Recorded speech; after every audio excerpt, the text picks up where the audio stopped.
വാർദ്ധക്യത്തിലായിരിക്കുന്ന സക്രിയയ്ക്ക് സ്നാപയോഹന്നാൻ ജനിക്കുമെന്നുള്ള ദൂതൻ്റെ വാർത്തയാണ് ഇന്നത്തെ സുവിശേഷ ഭാഗം. സ്നാപയോഹന്നാനെ പോലെ ദൈവത്തിൻ്റെ പദ്ധതി നിറഞ്ഞൊരു കുഞ്ഞ് എന്തുകൊണ്ട് വാർദ്ധക്യത്തിലെ സക്രിയയ്ക്ക് ജനിക്കുന്നു? ഏതെങ്കിലുമൊക്കെ ഒരു മാതാപിതാക്കൾക്ക് ജനിച്ച് കർത്താവിന് വഴിയൊരുക്കുക മതിയായിരുന്നല്ലോ. എന്തുകൊണ്ടാണ് ഈ സക്രിയയ്ക്ക് തന്നെ ഈ കുഞ്ഞിനെ ജനിക്കാൻ കാരണമാകുന്നു? അതിന് വളരെ കൃത്യമായി കിട്ടുന്ന ഒരു ഉത്തരം ഇത്രയേ ഉള്ളൂ: സക്രിയ ദൈവത്തിന് മുമ്പിൽ നീതിനിഷ്ഠയുള്ളവനും കർത്താവിൻ്റെ കൽപ്പനകളും പ്രമാണങ്ങളും കുറ്റമറ്റ വിധം അനുസരിക്കുന്നവനായിരുന്നു എന്നുള്ള കാരണം തന്നെയാണ്. ഇതാണ് അയാളുടെ ജീവിതത്തെ സ്നാപയോഹന്നാനെ പോലെ ഒരു കുഞ്ഞിനെ കിട്ടാൻ കാരണമായിത്തീരുന്നത്. വാർദ്ധക്യം വരെ അദ്ദേഹത്തിൻ്റെ ഉള്ളിൽ ഒരു നീതിബോധമുണ്ടായിരുന്നു. കൽപ്പനകളും പ്രമാണങ്ങളും പാലിക്കുവാനുള്ള ഒരു ആഗ്രഹമുണ്ടായിരുന്നു. ഈ ക്വാളിറ്റീസ് കൊണ്ടാണ് ദൈവത്തിൻ്റെ ഇടപെടലൊരു കുഞ്ഞിനെ സക്രിയയ്ക്ക് ലഭിക്കാൻ കാരണമായിത്തീരുന്നത്. പ്രിയമുള്ളവരെ, ദൈവത്തിന് മുമ്പിൽ നീതിയുള്ള മനുഷ്യരൊക്കെ, ദൈവത്തിൻ്റെ പ്രമാണങ്ങളൊക്കെ ഉള്ളിൽ സൂക്ഷിക്കുന്നവർക്കൊക്കെ ദൈവത്തിൻ്റെ ഇടപെടൽ തീർച്ചയായിട്ടും ഉണ്ടാകും. ചിലപ്പോൾ കാത്തിരിക്കേണ്ടി വരുമായിരിക്കും, പക്ഷേ കാത്തിരിപ്പിനൊടുവിലെ വിരാമത്തിന് നമ്മൾ ചിന്തിക്കുന്നതിനപ്പുറമായിരിക്കും. അതുകൊണ്ട് ഈ സുവിശേഷ ഭാവമൊക്കെ വായിക്കുമ്പോൾ നമ്മൾ ചിന്തിക്കണം, എന്തുകൊണ്ടാണ് വാർദ്ധക്യത്തിലെ സക്രിയയ്ക്ക് ഈ കുഞ്ഞിന് ലഭിക്കുന്നു? അയാൾ സൂക്ഷിച്ച നീതി അത്രത്തോളം വലുതായിരുന്നു. അയാൾ എല്ലാ കാലഘട്ടത്തിലും പ്രതിസന്ധിക്കുമ്പോൾ പ്രമാണങ്ങളും നിയമങ്ങളും അതുപോലെ സൂക്ഷിച്ച് പാലിക്കുമായിരുന്നു. ഒടുവിലാണ് ഒരു പുരോഹിതനായതുകൊണ്ട് തന്നെ അദ്ദേഹം ദേവാലയത്തിൽ ധൂപാർപ്പണം നടത്തുന്ന സമയത്ത് ഈ വാർത്ത ഉണ്ടായി എന്ന് നാം കേൾക്കുന്നത്. ആ കാലഘട്ടത്തെക്കുറിച്ച് നാം ഒന്ന് ചിന്തിക്കണം. ജെറുസലേമിൽ തന്നെ 24,000-ലധികം പുരോഹിതന്മാരുണ്ടായിരുന്നു എന്നാണ് പറയപ്പെടുന്നത്. അങ്ങനെയാണെങ്കിൽ ഈ പുരോഹിതന്മാർക്ക് എല്ലാവർക്കും ബലിയർപ്പിക്കാനുള്ള അവസരം ലഭിക്കുകയില്ല. ഇനി ഇവരിൽ എങ്ങനെയാണ് ഓരോരുത്തരും ബലിയർപ്പിക്കേണ്ടത് തിരഞ്ഞെടുക്കുന്നത്? അതിന് നറുക്കിടുന്നതാണ്. വെറുതെ ഒന്ന് ചിന്തിച്ച് നോക്കിയേ, 24,000-ലധികം പേരുടെ പേരൊക്കെ ഇങ്ങനെ എഴുതി അതിൽ നിന്ന് ഒരാളെ തിരഞ്ഞെടുക്കുക എന്നൊക്കെ പറയുമ്പോൾ വളരെ ഒരു ഹെർക്കൂലിയസ് ടാസ്ക് തന്നെയാണ്. അതുകൊണ്ട് തന്നെ നിരവധിയായ പുരോഹിതർക്ക് അവരുടെ ജീവിതകാലത്ത് പോലും ഒരു ബലിയർപ്പിക്കാനുള്ള അവസരം ലഭിക്കില്ല എന്ന് പറയപ്പെടുന്നു. ഇനി ആർക്കെങ്കിലും ഒരാൾക്ക് ഒരിക്കൽ കിട്ടിയാൽ പിന്നെ അത് ഒരിക്കൽ മാത്രമേ കിട്ടുകയുള്ളൂ, ഒരായുസ്സിലൊന്ന് എന്നൊക്കെ പറയാനേ ഉള്ളൂ. അങ്ങനെ ഒരു കാലഘട്ടത്തിലിരിക്കുമ്പോഴാണ് സക്രിയയ്ക്ക് ആ കുറി വീഴുന്നത്.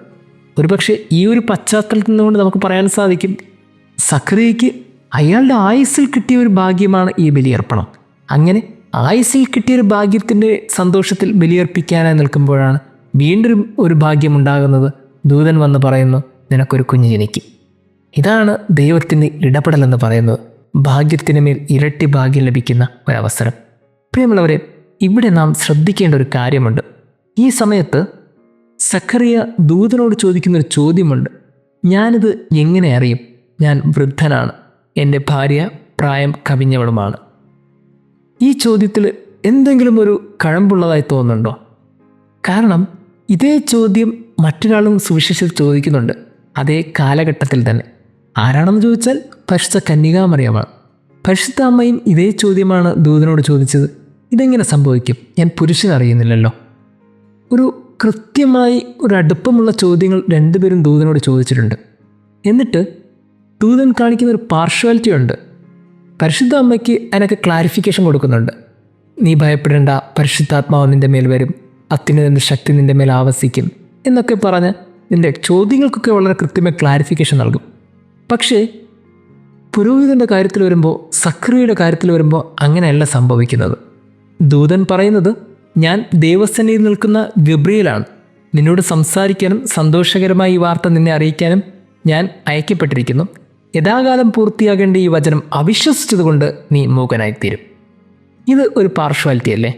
രണ്ടുപേർക്കും ഒരേ രീതിയിൽ സാധാരണഗതിയിലല്ലാത്ത കുഞ്ഞു ജനിക്കുമ്പോൾ സംശയങ്ങൾ ഉണ്ടാകുന്നു.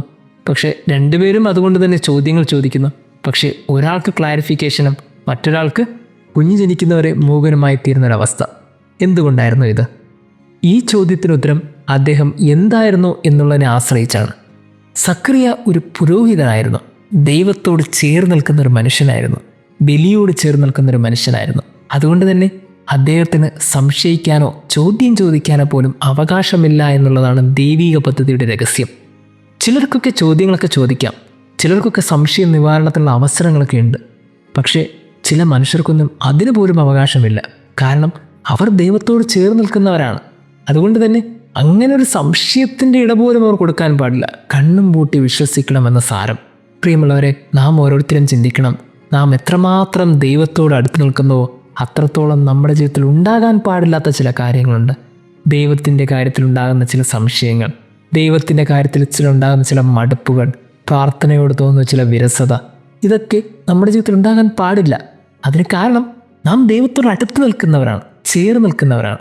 ചേർന്ന് നിൽക്കുന്നവർക്കൊന്നും ഇതിൻ്റെയൊന്നും ഭാഗ്യമുണ്ടാകുകയില്ല എന്നുള്ളതാണ് സത്യം. നമ്മളൊക്കെ ദൈവത്തോട് ചേർന്ന് നിൽക്കുന്നതുകൊണ്ട് അവൻ എന്ത് പ്രവർത്തിച്ചാലും കണ്ണും പൂട്ടി വിശ്വസിക്കുക, അതിൽ ഉറച്ചു നിൽക്കുക. അങ്ങനെ ഒരു അടയാളം എന്നോളം അവൻ മൂകനായിത്തീരുന്നു. പ്രിയമുള്ളവരെ, സക്രിയ ധ്യാനിക്കുന്ന ദിവസമാണെന്ന്. ഒരു രക്ഷാകര ചരിത്രത്തിന് തന്നെ പുതിയൊരു ദിശ നൽകിയ ഒരു മനുഷ്യൻ നീതിമാനായിരുന്നതുകൊണ്ടും നിയമം പാലിച്ചതുകൊണ്ടും ദൈവം അദ്ദേഹത്തിന് നൽകിയ കരുണയുടെ പേരാണ് സ്നാപക യോഹന്നാൻ. ആ കരുണയെ അവിശ്വസിച്ചതുകൊണ്ട് അദ്ദേഹം കുറച്ചു നേരത്തെങ്കിലും മൂകനായിത്തീരുന്നു. പ്രിയമുള്ളവരെ, നമ്മളും നീതിയുള്ളവരും പ്രമാണങ്ങൾ സൂക്ഷിക്കുന്നവരുമായി തീർന്നാൽ ദൈവം ഇരട്ടി അത്ഭുതങ്ങൾ നമ്മുടെ ജീവിതത്തിലും ചെയ്യും. ഒരുപക്ഷെ നാം പോലും അത് അതിശയപ്പെട്ടു പോകും, സംശയപ്പെട്ടു പോകും. പക്ഷേ ദൈവത്തിൻ്റെ പദ്ധതികൾ കൃത്യമായി നിറവേറാതിരിക്കുകയില്ലല്ലോ. ദൈവം നമ്മെ അനുഗ്രഹിക്കട്ടെ.